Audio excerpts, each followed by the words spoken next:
Hello all, how's it going? I'm back with another metal CD review here. As you might have noted from my first video, I like to review albums that are not well known or forgotten, as sort of a way to raise awareness on these types of things. Now, the album I'll be reviewing today is called Awaken, and it is from a band called The Blood Divine. Now, if anyone is familiar with the band called Anathema, you may know of their early doom death metal style, and the singer that was with that band at the time is actually the singer in The Blood Divine. His name, as an additional note, is Darren J. White. Now, another little piece of history on this band is that there's quite a lot of members in the band who had some involvement with criminal filth at some point or another. Sort of an interesting note.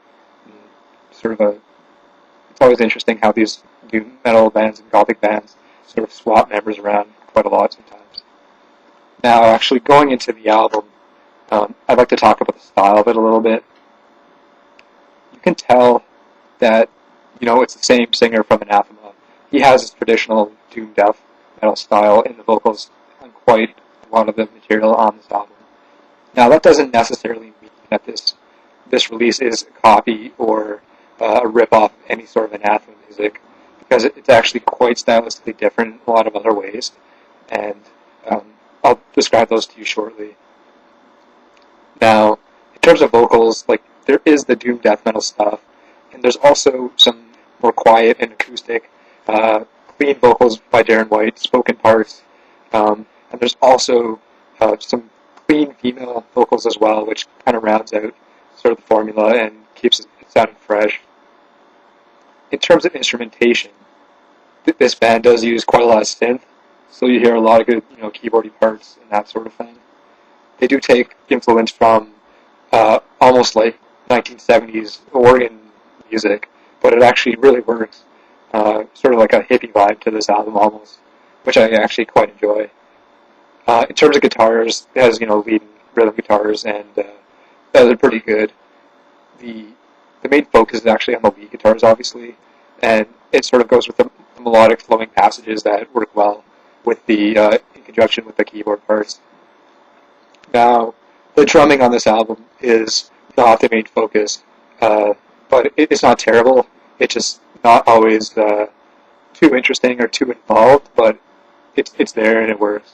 You can hear some of the better, more interesting drumming parts on the later half of the album.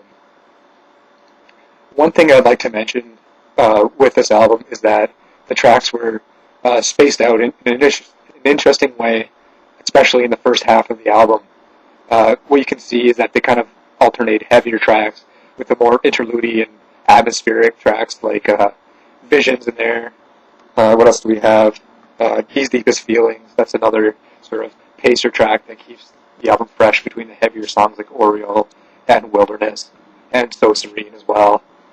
So I really like how they did that. Unfortunately, that didn't carry through all the way to the end of the album, which is one of the few downfalls of this CD, but overall, it's a really great album, and I really enjoy it. Now, as I mentioned, there is actually quite a bit of acoustic guitar parts on certain tracks of this album, and they actually are very well written. They flow well. They don't actually feel out of style with the heavier tracks, because there's a big sense of melody throughout this whole album that would not be usual to most doom metal or gothic metal type releases. So that's one thing that they sort of do a little bit differently from some other bands. Now, as I mentioned, the second half of this album doesn't flow quite as well as the first half. Particularly Artemis, Encrypted Dreams, and Heart of Ebony. They're not terrible tracks. There's nothing really wrong with them.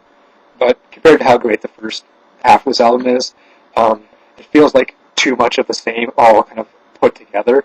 And I think even if they just had reordered the tracks a little bit, the flow of the album might have been a little bit better and easier to listen to. But I did like the closing track, the Warm Summer Rain.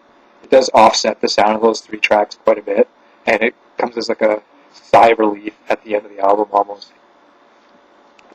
Now, I pretty much covered the general style and the feel of this album, and the production of it as well. And I'd just like to say that this album did have a Japanese version of it as well that came with 2 bonus tracks. One of the bonus tracks is called The Unseen, and it's unfortunately a track I've yet to hear because it's quite hard to come by. Now, the other track that is on the Japanese bonus version is actually I Will Bleed, which made an appearance on Rise Pantheon Dreams, which was the compilation that was released by Peaceville Records around 2002 or 2003, I believe, much after this band had broken up. This album was followed up by Mystica in 1997, and compared to that album, this one has much more of a heavy metal vibe as compared to melodic. Yes, it is a very melodic album for metal, but their second release almost doesn't sound like heavy metal whatsoever, and that's not necessarily a bad thing. But it's interesting to note that their 2 albums were quite stylistically different from each other, and as a result of that, they have a sound on this CD that you will not hear anywhere else, except for, of course, their compilation album.